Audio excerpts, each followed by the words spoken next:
Have you ever seen animations that move as you scroll through a website? Now you can create those animations based on the user's scroll position using only CSS, no JavaScript required. This is called scroll-driven animation. As you scroll down, the animation moves forward. As you scroll up, it moves backward. And when you stop scrolling, the animation stops exactly where you stop. So, let's get started. Let's start with the most important property, animation timeline. First, create an empty div with the ID progress just after the body. Then, style it by setting position fixed, placing it at the top of the page, giving it a height of 3 pixels, adding a background color, and applying the grow progress animation. Next, create the grow progress keyframes. Use transform scale x0 in the from state and transform scale x1 in the to state. If the progress bar isn't visible, add z index 9999. By default, the bar grows from the center. To make it grow from the left, add transform origin 0.50%. Right now, the animation only runs when the page reloads because it's time-based. To connect it to scrolling, add animation timeline scroll. Now, the progress bar follows the page scroll. As you scroll down, it grows. As you scroll up, it shrinks. And when you stop scrolling, the animation stops exactly where you stopped. Since the animation is now scroll-based, you can remove the duration or set it to auto. The scroll function creates a scroll timeline, and animation timeline connects the animation to it. One important thing to remember, always place animation timeline after the animation shorthand, or it will be reset. Also, if the page isn't scrollable, the animation won't run. Scroll timelines track the page's scroll position, but what if you want an animation to play when an element enters the screen? Let's animate this heading. First, apply an animation to the .page title class and create the heading mask keyframes. In the 0% state, hide the heading, move it down, increase the letter spacing, and add a slight blur. At 65%, move it slightly upward and scale it up a bit.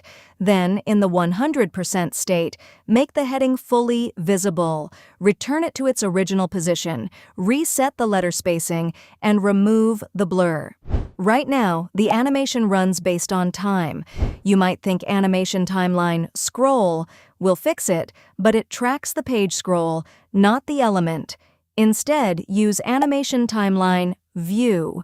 A view timeline tracks the element as it enters and leaves the viewport.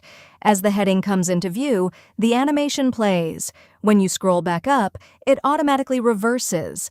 If the animation starts too early or ends too late, use animation range to control exactly when it plays.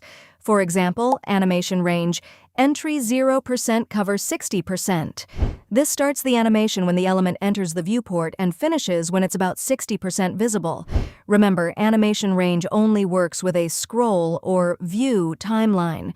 You can also use these keywords with animation range. Entry starts the animation when the element enters the viewport. Cover runs until the element becomes fully visible. Contain runs while the element is completely inside the viewport. Exit starts when the element begins leaving the viewport. Or use percentages, such as animation range 0%, 60%. You can even use pixel values, like animation range 0%, 900 pixels. Behind the scenes, animation range is shorthand for animation range start and animation range end, giving you precise control over exactly when your animation starts and ends. Now let's animate the project cards as they enter the viewport. First, apply the project reveal animation to every project card.